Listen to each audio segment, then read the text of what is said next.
السلام عليكم ورحمة الله وبركاته. ازيكم حبايبي، عاملين ايه؟ رجعنا بقى النهارده في فيديو جامد جدا مع بعض. بقى خلصنا الاكل، اللحمه وكل اللي في الفريزر. يعني هنعمل ايه النهارده بقى مع بعض؟ هنعمل اكله شعبيه كده جميله قوي، وهي الكشري المصري اللي كل الناس بتحبه جدا. معايا ايه النهارده وهبدا بايه ان شاء الله؟ بسم الله الرحمن الرحيم. انا معايا هنا ربع كيلو من حمص الشام. انا نقعاه من بالليل طبعا عشان ما يوجعش البطن زي ما بننقع اي حاجه من البقوليات. تمام. ومعايا هنا ايه اللي انا هحطه عليه؟ طماطمايه، بصلايه، 4 فصوص توم، ومعايا جزرايه. كل ده هتضرب في الخلاط. التوابل اللي معايا كمون بس. هنروح بقى اضرب كل حاجتي دي في الخلاط، اللي هي الطماطمايه والجزرايه والبصلايه والتوم، مع شويه ميه صغيرين جدا، ونرجع تاني مع بعض. خلاص بقى، دوستوا انتوا لايك الجميل بتاعكم. كنت انا عملت ايه؟ ضربت ده في الخلاط اللي هيخليه زي بتاع بره بالظبط، بنشربه على الكورنيش او في اي محل. اللي هو ايه المكونات بتاعتنا؟ طماطمايه، بصلايه، جزرايه، 4 فصوص توم. خلاص بقى، هنا اهو انا حطيت حمص الشام في الحله بتاعتي.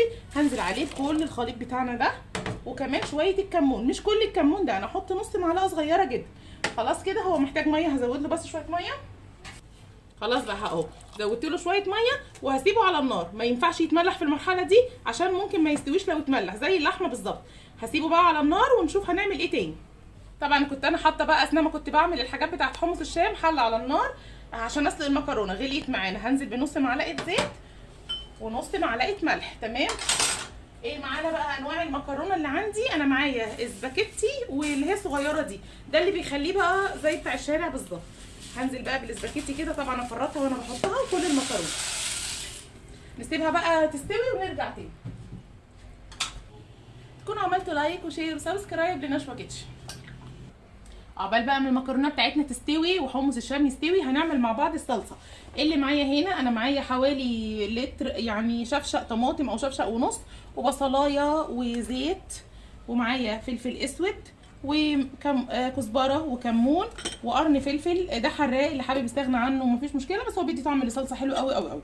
ايه التركه اللي معانا هنا؟ انا هضيف فص توم او فصين توم، بيخلي الريحه والطعم فظيع جدا جدا. ومعايا ملح ومرق الدجاج. دي كده الحاجات اللي احنا نجهز بيها الصلصه. يلا بقى نروح على النار بتاعتنا ونقول بسم الله الرحمن الرحيم ونشوف هنعمل ايه.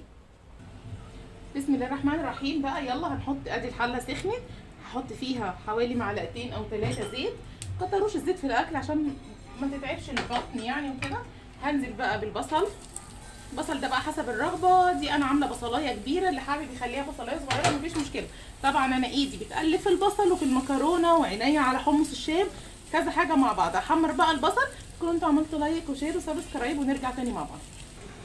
خلاص بقى كده البصل وصل للون اللي انا عايزاه، عشان لسه هديله شويه حاجات. هنزل بقى بفص الثوم عشان ريحته تطلع ولونه كمان يتحمر مع البصلات. انا كان ممكن اضرب البصلايه في الكبه عادي، بس انا بحس انها بتبقى طريه كده ومش لطيفه خالص، فانا عشان كده عملتها على ايدي. اللي حابب يضربها في الكبه تمام. طبعا ايدي في المكرونه برده عشان ما تعجنش. اهي المكرونه ما شاء الله، بسم الله الرحمن الرحيم، جميله، كل واحده سايبه الثانيه. الاسباجيتي بالذات بتحب نقطه زيت. ادي حمص الشام طبعا كان بيغلي، وطيت عليه، هديله تقليبه. طبعا اللي قولهم بيتعبوا من الحاجات، من البقوليات، ممكن ينقع مره واثنين وثلاثه، يغير الميه ويحط ميه نظيفه، وهكذا، ما يسيبهاش بنفس الميه مره واحده يعني. خلاص بقى هغطي عليه ونشوف برده صلصتنا تاني مع بعض. كده بقى خلاص البصلايه بتاعتي والثوم ريحتها طلعت. هحط قرن الفلفل اللي احنا قطعناه مع بعض. تمام. هعمل ايه تاني دلوقتي؟ هشم بس ريحه القرن الفلفل، وهنحط التوابل بتاعتنا. خلاص بقى ريحه الفلفل طلعت. هحط بقى الكزبره والكمون. تمام كده. ومعايا كمان معلقه صغيره او كبيره شويه فلفل اسود، وهحط الملح ومرقه الدجاج. تمام. هقلب بقى ده كله مع بعض.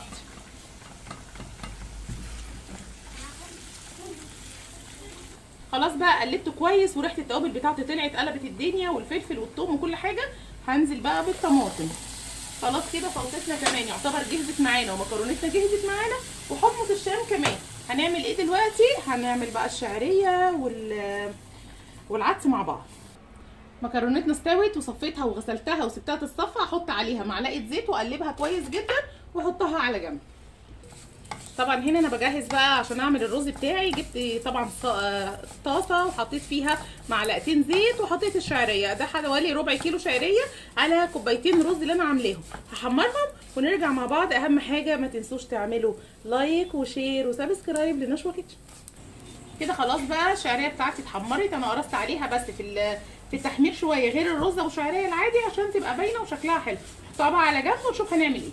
معايا هنا بقى ايه ربع كيلو من العدس. بصوا اهو انا غسلاه ومصفياه نقعاه قصدي من كمان بالليل، ومغيره عليه الميه كذا مره برده علشان ما يتعبش البطن. حطيت هنا في حله ما فيهاش اي حاجه خالص، حطيت العدس وهحط لها كوبايه. ده ربع كيلو عدس حطيت له كوبايه ونص ميه. هسيبهم بس على النار يغلوا مع بعض بذره كمون صغيره جدا اهي. تمام بس كده خلاص، وهسيبه بقى يغلي مع بعضه ونشوف هنعمل ايه تاني. خلاص بقى العدس استوى، شرب الكوبايه ونص اللي احنا حطيناها له. بصوا بقى ده بقى لونه خلاص هو كده استوى.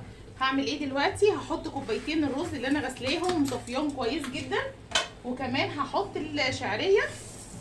تمام، محدش يقول الشعريه لونها محروق ولا حاجه، لا هي غامقه. هنشوف لونها بعد كده مع بعض هيبقى عامل ازاي. هديله بقى تقليبه كده كويسه مع العدس، وهديله الميه المظبوطه بتاعه الرز وخلاص. خلاص بقى هحط الايه الميه. دلوقتي ايه الفايده في اللي انا العدس اللي انا عملته او حطيت الرز كمان عليه؟ هيخلي العدس هيخلي لون الرز بني وجميل، مش هتبقي بتغرفي الرز بشعريه عادي، وده المميز في الكشري بتاعي انا. تمام، اللي بيعمل زي بقى يكتب لي في التعليقات. تمام كده خلاص. ايه التوابل بتاعتي اللي انا هحطها؟ هنجيب بقى التوابل. ايه التوابل بقى؟ هحط كمون، طبعا احنا بنراعي ان احنا حطينا كمون والبتاع بيتسلق، وشويه ملح. تمام، ده اللي هيخلي الرز بتاعنا مختلف مع شكل مختلف في حله واحده. طبعا ده بيسهل بطريقه مميزه جدا، هنشوفها مع بعض طبعا واحنا بنغرف. مش هيبقى رز ابيض وشكله مش حلو، لا هيبقى شكله جميل جدا. خلاص بقى عدسنا اتشرب بالرز، هاديله بس تقليبه صغيره وارجعه تاني استفه كده، واعمل ايه ومهديه عليه النار خالص اكني بسوي رز. صلصتنا خلاص كده استوت، هنقفل عليها ونشوف الحمص كمان. ادي كمان حمصنا خلص واستوى وبقى جميل جدا اهو. بسم الله الرحمن الرحيم. الشوربه بتاعته طبعا او الميه بتاعته شكلها تحفه زي اللي احنا بنجيبها من بره. هنستعملها دلوقتي في حاجه مهمه جدا. يلا نجهز بقيه الحاجه مع بعض وغدانا قرب يخلص. هنعمل ايه دلوقتي بقى مع بعض؟ هنعمل التقليه اللي الناس كلها بتحبها. جبت بصل وقطعته جوليان، هحط عليه بس كده ايه حوالي معلقه من الدقيق، وهقلبه كويس، ومعايا زيت سخن هنزل فيه على طول. خلاص بقى دي البصل بتاعي بحاول افرطه كده وانا حطيت فيه الدقيق، وخلاص هنزله في الزيت اهو. ادي الزيت بسم الله اهو، زيت سخن طبعا. خلاص وهنشوف بقى مع بعض ونبتدي بقى نشوف ايه هنعمل ايه تاني اخر حاجه يعتبر، وهنجهز بقى غدانا مع بعض. خلاص بقى حمص الشام بتاعنا بصوا استوى ما شاء الله جميل ازاي. خلاص كده هحط بقى الملح بتاعها ونقفل عليها. يلا بقى نعمل دقه المحلات بالظبط. معايا ايه هنا؟ معايا كمون طبعا ملك الاكله بتاعنا، ومعايا حوالي ليمونتين معصورين، وحوالي معلقه زيت صغيره، وفصين توم وخل. ومعايا هنا برضو دي الشوربه او الميه اللي طالعه من حمص الشام، ما حطيتش ملح عشان هي متملحه كويس جدا. يلا بقى نروح على النار مع بعض ونشوف هنعمل ايه. جبنا طاسه هننزل فيها بالزيت، وبعدين التوم. خلاص كده انا مش عايزه التوميه تحمر، انا بس هي لونها هيتغير كده. هنزل عليها بمعلقه الخل تمام كده، وذره الكمون تغلي بس غلوه صغنونه جدا، وهنشوفها تاني ونعمل ايه. غليت معانا اهو. هنزل بقى بالليمون اديها تقليبه صغيره، وهحط الميه بتاعت حمص الشام، وبس كده بقى معانا اقوى دقه زي بتاعه المحلات بالظبط. هسيبها تغلي طبعا على النار.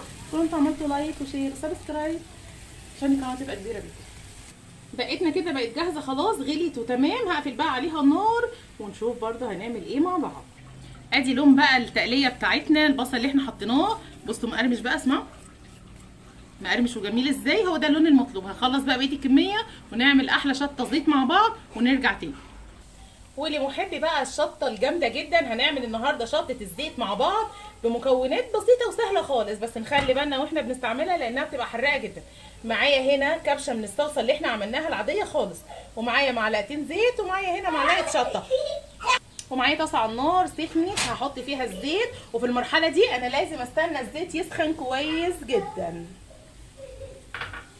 خلاص بقى سمعنا طقطقه الزيت، اذا سخن كويس جدا.